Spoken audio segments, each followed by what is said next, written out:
Our programs offer many languages. Please visit suprememastertv.com/schedule.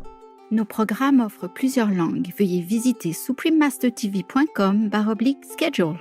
Nuestros programas ofrecen varios idiomas. Visiten suprememastertv.com/schedule. Nossos programas oferecem vários idiomas. Acesse suprememastertv.com/schedule. हमारे कार्यक्रम पेश किए जाते कई भाषाओं में कृपया देखें suprememastertv.com/schedule。我们的节目提供多种语言，请看 suprememastertv.com/schedule。 Rancangan kami menawarkan banyak bahasa. Sila kunjungi suprememastertv.com/kataban schedule. برامجنا متوفرة بالعديد من اللغات. يرجى زيارة suprememastertv.com/schedule. Наши программы предлагают много языков. Пожалуйста, посмотрите suprememastertv.com/schedule. برنامه‌های ما شامل زبان‌های بسیاری است. از این وبسایت دیدن فرمایید suprememastertv.com/schedule. Keep your mind straight, recite the five names all the time when you meditate. No desire anything. No thinking of even desiring anything. No one to be quickly enlightened, no one to have rich and fame, and no one to be famous, a master, become a master, even nothing. Just want liberation. Want to know your Buddha nature, okay? Want to be Buddha then, can do, okay? Of course. Want to know your nature and want to be a Buddha is not a desire.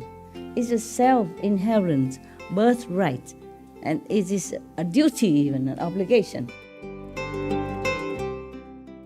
Please continue watching to find out more. Supreme Master Ching Hai's lectures are not a complete meditation instruction. Please do not try alone. For free of charge guidance, please visit godsdirectcontact.org or contact any of our centers near you.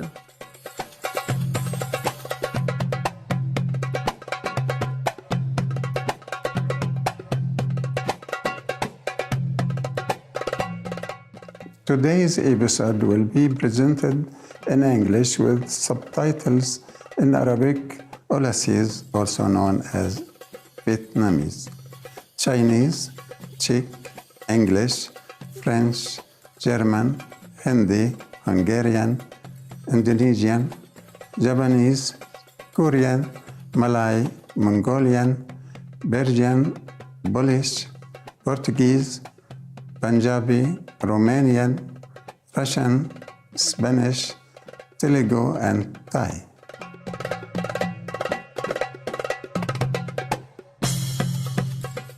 من دواعي سروري أن أراكم مشاهدينا الكرام. اسمي حبيب.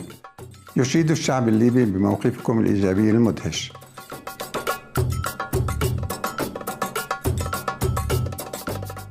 ليبيا بلد ذو تاريخ طويل وغني يقع في شمال أفريقيا. تنتشر على طول الساحل الأبيض المتوسط آثار قديمة من التراث الروماني اليوناني، المواقع الأثرية مثل لبتس ماجنا، لبدي العظمى، صبراتا، وشحات سيرين.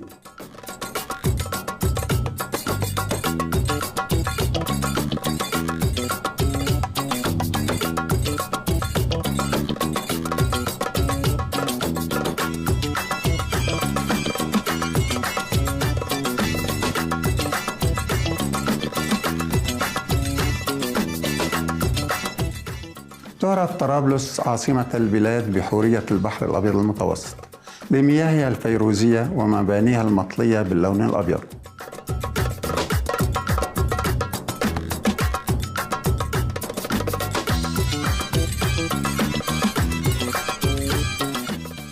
لا تزال المدينة القديمة في طرابلس تتمتع بالكثير من ملامح العالم القديم، حيث نجد متحف السرايا الحمراء مع ساحات بلاط القصر الفسيحة والكثيرة.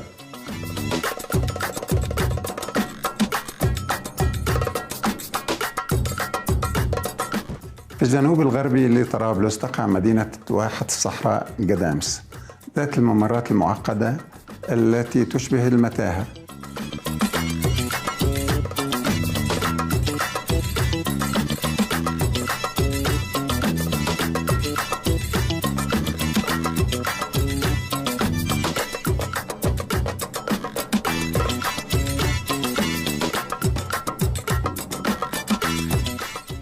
وتعرف قبائل الصحراء باسم البدو الذين يعيشون حياة بدوية، ولأنهم يرتدون أثوابا تدعى الجلباب مصبوغة باللون النيلي يطلق عليهم أحيانا الشعب الأزرق.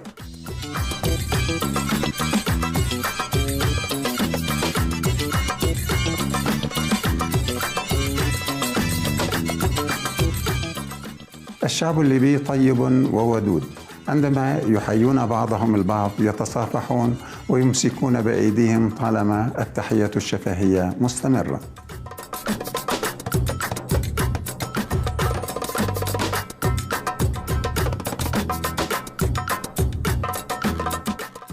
مشاهدينا المخلصين، يسعدنا أن نقدم لكم موجزا عن ليبيا الساحرة، ونتمنى لكم ولأحبائكم السلامة والوئام الأبديين.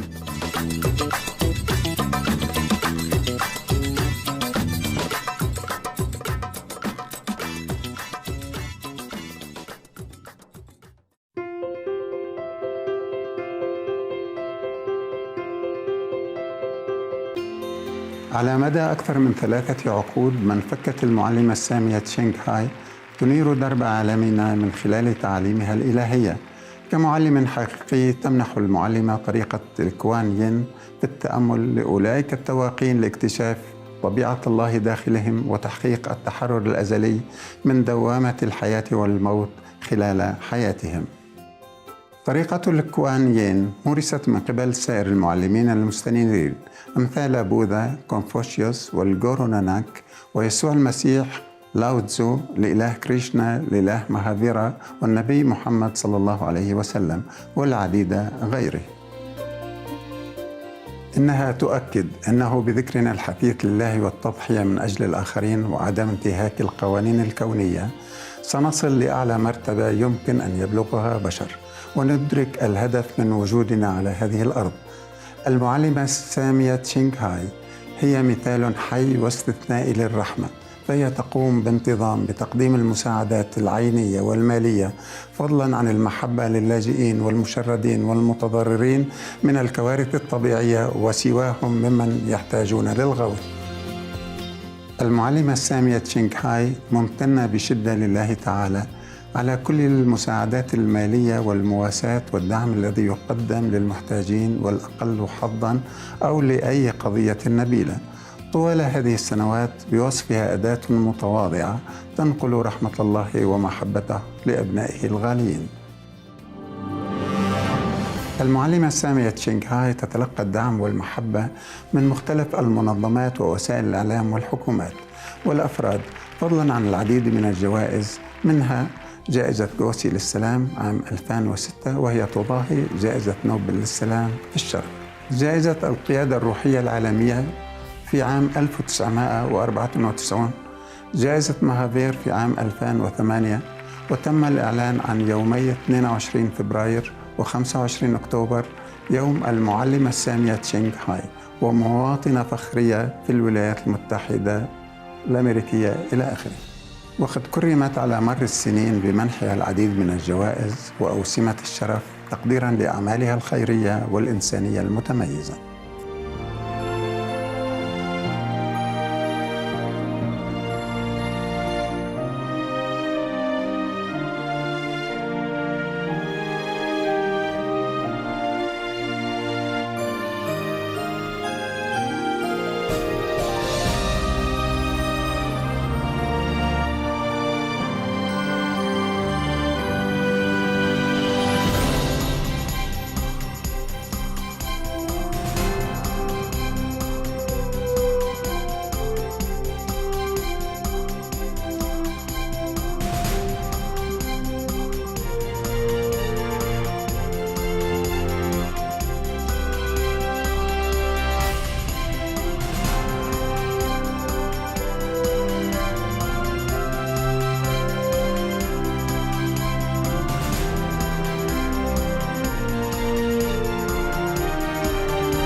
نأسف لعدم قدرتنا على عرض المزيد من الجوائز والتكريم بسبب ضيق الوقت.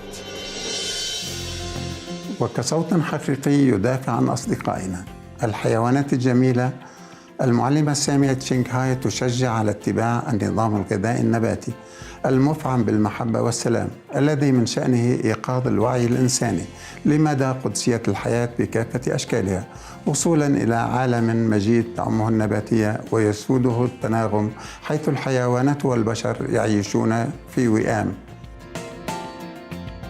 إن مبادراتها لنشر النهج النباتي متنوعة وتشمل توزيع نشرات العيش البديل وسلسلة المطاعم الدولية النباتية لافينغ هات، شركات المنتجات الغذائية النباتية، شركات الثراء النباتية، وسوبرين ماستر تي في، بالإضافة إلى مكالمة الحكومات وكبريات وسائل الإعلام والمشاركة في مؤتمرات عبر دائرة تلفزيونية مغلقة بشأن تغير المناخ. علمنا بذلك أم لم نعلم؟ إن لجهودها تأثير هائل على الوعي العالمي فيما يخص الإحسان للحيوانات، وكيف أن نمط الحياة هذا يمكن أن يحقق السلام الدائم بين الدول، إضافة لإنقاذ كوكبنا من آثار تغير المناخ والكوارث. على مر السنين جابت المعلمة السامية تشينغ هاي العالم من الأمريكيتين إلى أفريقيا ومن أوروبا إلى أوقيانوسيا، وألقت مئات المحاضرات أمام الجمهور وتلاميذها متناولة باقة متنوعة من المواضيع الروحية.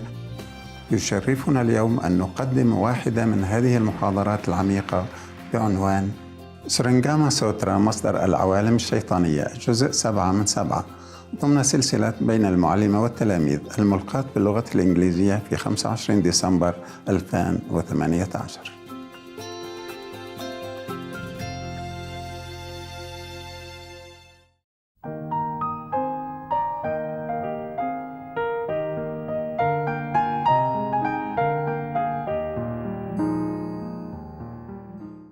So now, the Buddha continue. So all these demons and ghosts, even the kings of demons, powerful in heaven, they are still imprisoned by this worldly passion and possessiveness. Why you are in Samadhi, you're enjoying connecting with the Buddha power, with your own Buddha nature inside, and you enjoy and you're pure, you're uplifted. Therefore, they cannot affect you any more than a blowing wind can affect light, or as if a knife cannot cut through water. Just like what I told you now, okay? When you remember you are Buddha, nothing can harm you, okay? Remember that? It's the same. Buddha likened these demons, even though they're full of hatred and power, but they cannot do anything to you if you are truly connected with the Buddha power, yeah? If you're truly sincere when you meditate. Because if they want to harm you, it's like a knife cut through the water. Nothing happened to the water, yeah? You must be strong, must be convinced, and remember the Buddha say that you have Buddha nature exactly like Buddha. Believe that. And believe that you are God-like. At least you are children of God. Even you can't believe that you're one with God, but you're from God. Who created you if it's not from God? The devil? Of course not. You don't look like. The tree creates you? No, you don't look like. Huh? You look like the image of God that you think God would look like. That is what it is. If God appeared to you, it's just like you, similar to your face. Understand? Just more glory, more light, because we are confined in this body, so we don't see our glory. So you are like boiling water, the Buddha continued to comfort and reassure his disciples. You are like boiling water, while the demons are like solid ice, which, in the presence of heat, soon melts away. Imagine you put a piece of ice cube into the boiling water, what happened? Gone. You are like boiling water. They are just like ice cube. They are furious. Of course, they want to destroy you. They want to disturb you, but they can't. Even if they do, it's just temporarily. Don't fear, okay? Don't worry about it. It will be gone. And they even disturb me all the time. Whenever I want to meditate, of course not for me. I never say, okay, I'm going to do a retreat now so that I be more powerful, I become this, I have all this more power. No. Every time I do retreat, it's for some purpose, for the world, either for this or for that. Everything just benefit for the world. And they even more scared. Yes, they're more scared. Because if more people enlighten, the world have peace, then they cannot have any more power to control over people, to make them do bad things, to fight with each other, to destroy each other, or to be degrading their own Buddha nature. That's why they're scared. Since they rely exclusively on spiritual powers, they are like mere guests. Yeah. Let me read more. They can succeed in their destructiveness through your mind. See, only. Yeah. Which is the host of the 5 skandhas. The feeling, the touching, emotion, stuff like that. On your mind, the master of all this. Your mind wants you to have this, your mind direct you to have that, even though it's not good. Yeah. So everything is created by the mind. If the host becomes confused, the guests will be able to do as they please. Yes. So your mind, if not stable, if it's not in the right concept, in the right stationary status of purpose, of enlightening, then the guests can maneuver and make trouble. When you are in dhyana, in meditation, awaken, the Buddha say, awake, aware, and free of delusion. Their demonic deeds can do nothing to you. It's like that, yeah, just like above. As the skandhas dissolved, all this kind of sensation, feeling, or emotion, you left behind then, okay? You steady in Samadhi, recite the 5 names. Think of God, think of your Buddha power, inner master power. Then all the feeling or whatever desire you have or thinking you have will be gone. You will enter the light then. All those deviant hordes depend upon dark energy. Yes. Since light can destroy darkness, they would be destroyed if they drew near you. Because if you're steady in your purpose and pure in the mind while you're meditating, they cannot go near. Yeah? I told you before. Remember, you are the Buddha. Same. Okay, huh? Then they will not be able to go even near. They can try, but after a while they cannot go near if you're steady. How could they dare linger and try to disrupt your dhyana samadhi? Yeah, I told you the same. I would probably be in retreat without this initial disturbance if I don't have to carry so much work every day. You understand? Therefore, the first day of my retreat, they can disturb. But that was only the first 1 or 2. Now they don't, they're nowhere, nowhere to see anymore. Just the first 1 or 2. When I first meditate for something big. And they're scared, they want to disturb me. But they know they're not successful, so now they cannot go near even. Understand me? Don't fear. But if you were not clear and aware, and if you were confused by the skandhas, then you, Ananda, would surely become one of the demons. You would turn into a demonic being yourself. Keep your mind straight, recite the 5 names all the time when you meditate. No desire anything. No thinking of even desiring anything. No one to be quickly enlightened, no one to have rich and fame, and no one to be famous, a master, become a master even, nothing. Just want liberation, want to know your Buddha nature, okay? Want to be Buddha then, can do, okay? Of course. Want to know your nature and want to be a Buddha is not a desire. It's a self-inherent birthright. And it is a duty even, an obligation, yeah? What we are born for, that we can seek our own Buddha nature, that we have a chance to be enlightened and to become the master of ourselves again, okay? So it's not a desire. Because when you become a Buddha, you benefit others. That is very selfless, very noble. At least you liberate yourself and you don't be slave for any lowly desire or Skandas anymore, but you're free, noble, light, beautiful, beneficial. So the Buddha continued, your encounter with Mantaji's daughter. Buddha don't forget that, does he? He continued to talk to Ananda about the lover girl that chased him. Was a minor incident. She cast a spell on you to make you break the Buddha's moral precepts. Still, among the 80,000 modes of conduct, you violated only one precept. Because your mind was pure, all was not lost. You broke only one precept. He did not really. He just was, I would say, seduced. And he was not powerful enough. He did not prepare for that. Yeah? Not only because she's beautiful, but he wasn't prepared that he's going to be seduced. Yeah? He did not know that. And he did not know the mantra at that time to counter that kind of most powerful mantra in the three worlds. So the Buddha said you broke only one precept, violate only one precept. That means maybe nearness bodily to a woman, almost gone back to the normal, like a level of man and woman, desiring and having physical pleasure and all that, almost gone. So the monk normally should not touch any woman. He violated only that. But unwillingly, it was not his fault. Yeah, it was not his fault. He was like bewitched into doing that.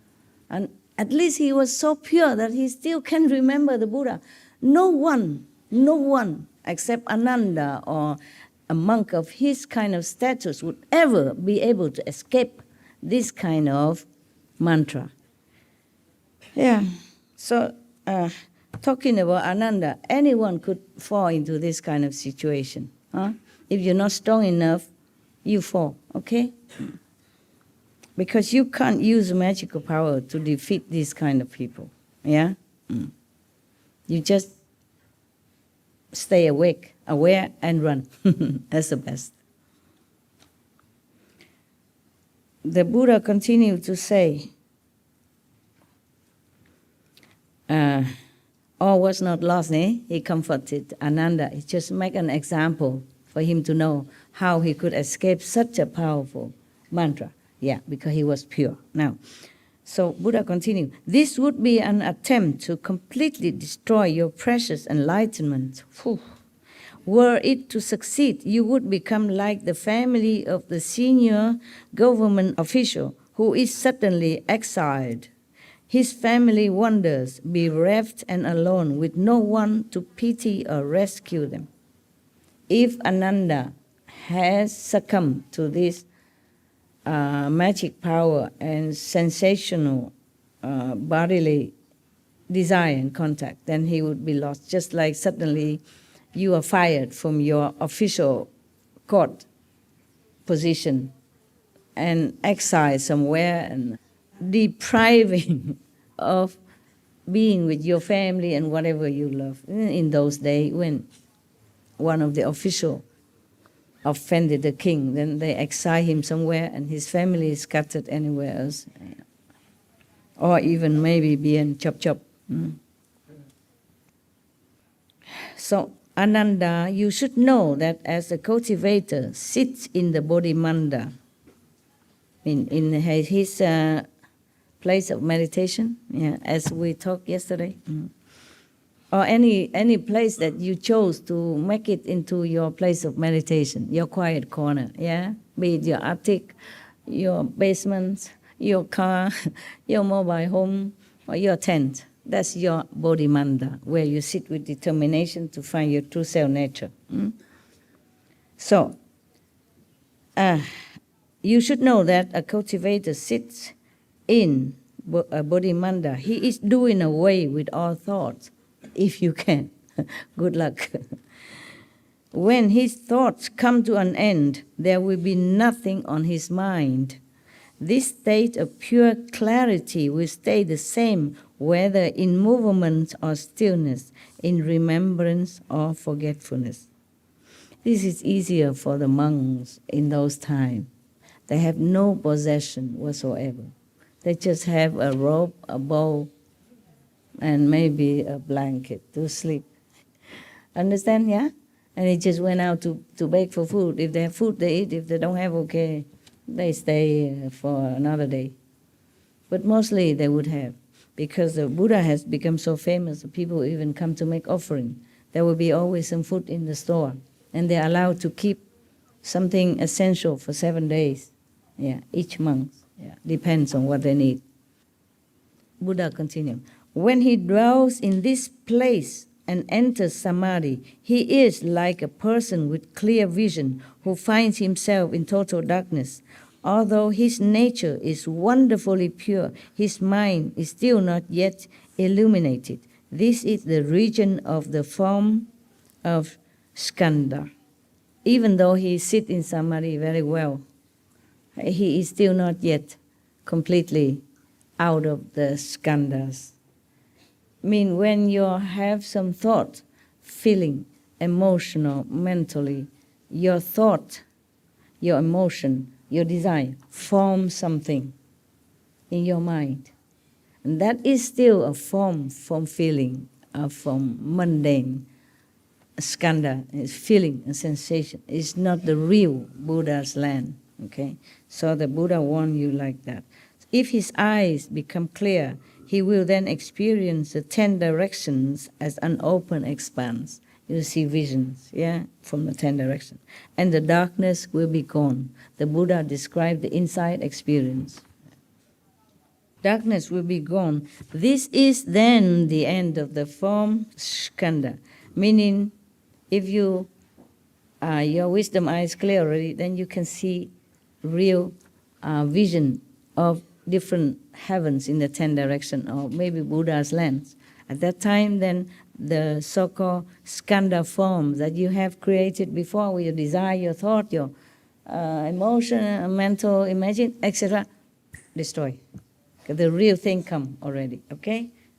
He will then be able to transcend the turbidity of kalpas.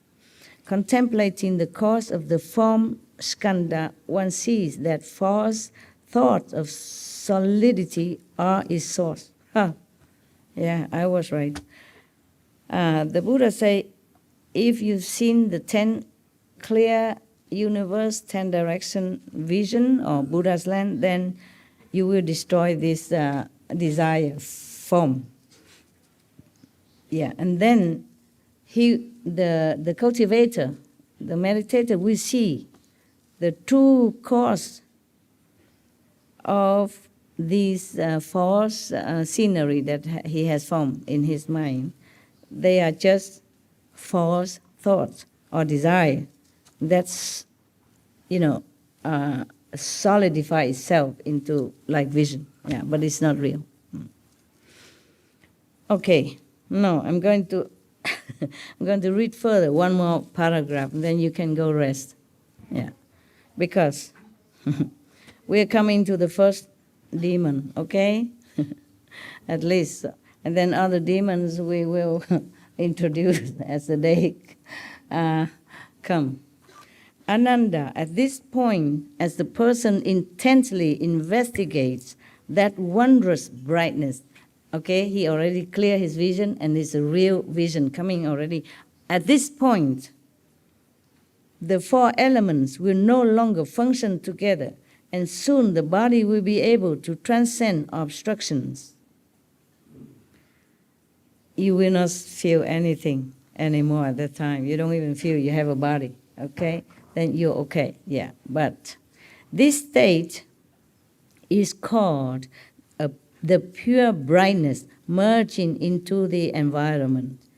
It is a temporary state in the course of cultivation and does not indicate sagehood. Even then, not yet. Sorry. Yeah, you still want to practice? Sounds very hard. Okay. If he does not think, it's okay. not to worry.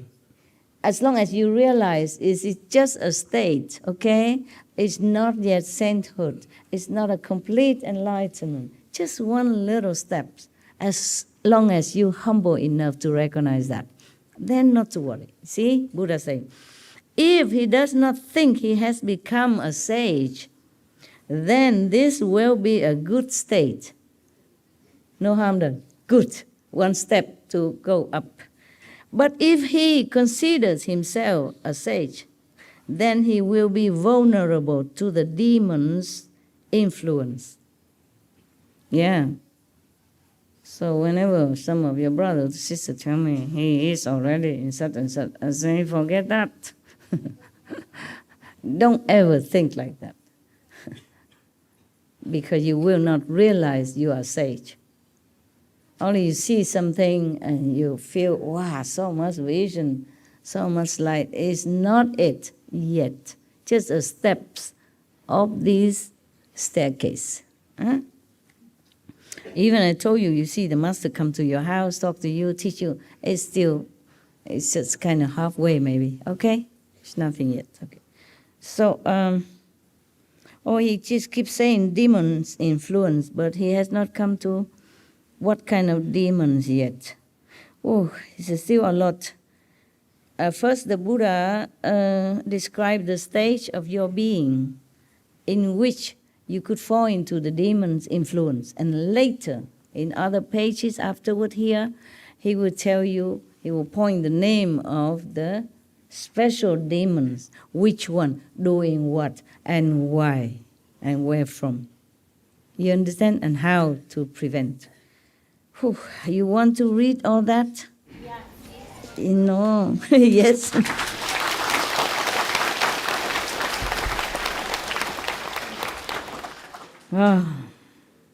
There are 10 states of Samadhi. Even you are in a clear vision, pureness, seeing light, vision, and all that already. You still, within the 10 states, you will still fall into the demonic influence if you are not aware. Okay, so that state that the Buddha just described is only the first one. There are 9 more, and knowing me, knowing you, it will be many hours until the 10th stage is finished. I would like to do it tomorrow. Yeah. Yes. We should really thank the past masters, monks and nuns and scholars who have taken time to record the Buddha's teaching after the master's nirvana, and also for the past and present persons, lay or monks or nuns who have really dedicated themselves, sacrificed their time and precious health or under any difficult situation to translate this so that I can read it to you. And we have to thank them. And may they be blessed forever by all the Buddhas, past, present, and future. May their merit be immense. May they be liberated forever. Thank you. Because I also need to be in state of sound clearness in order to impart that clearness to you. Even though just reading the sutra is taxing some intellectual or mental soundness, okay? I don't want to force myself to do it when I'm not in perfect state of clear understanding, okay? I could interpret it wrong. I wanted to do it right. Tomorrow, okay? Yeah.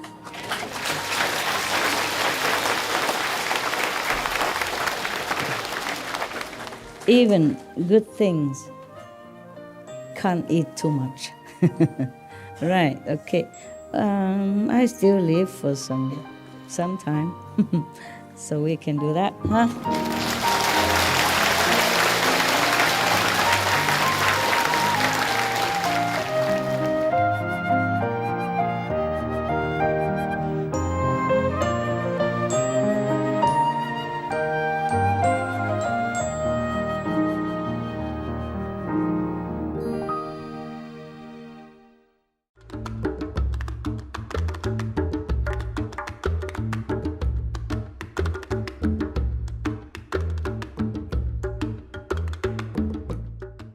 مشاهدينا الكرام، شكرا لانضمامكم إلينا في برنامج اليوم بعنوان سورنغاما سوترا، مصدر العوالم الشيطانية، الجزء 7 ضمن سلسلة بين المعلمة والتلاميذ.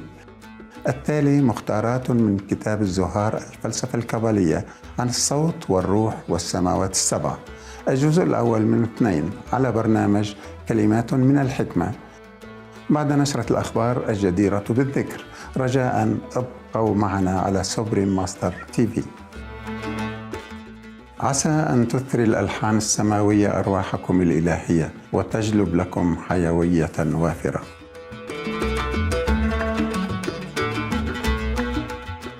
Magnanimous viewers, thank you for joining us for today's program entitled The Surangama Sutra, The Origin of Demonic States, Part 7 of 7, on Between Master and Disciples.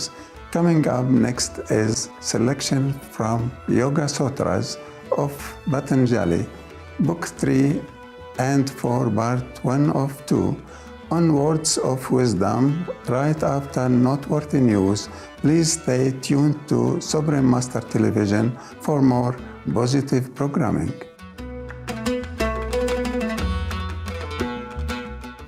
May the celestial melodies enrich your divine souls and bring you abundant vitality. Our programs offer many languages. Please visit suprememastertv.com/schedule and suprememastertv.com/BND.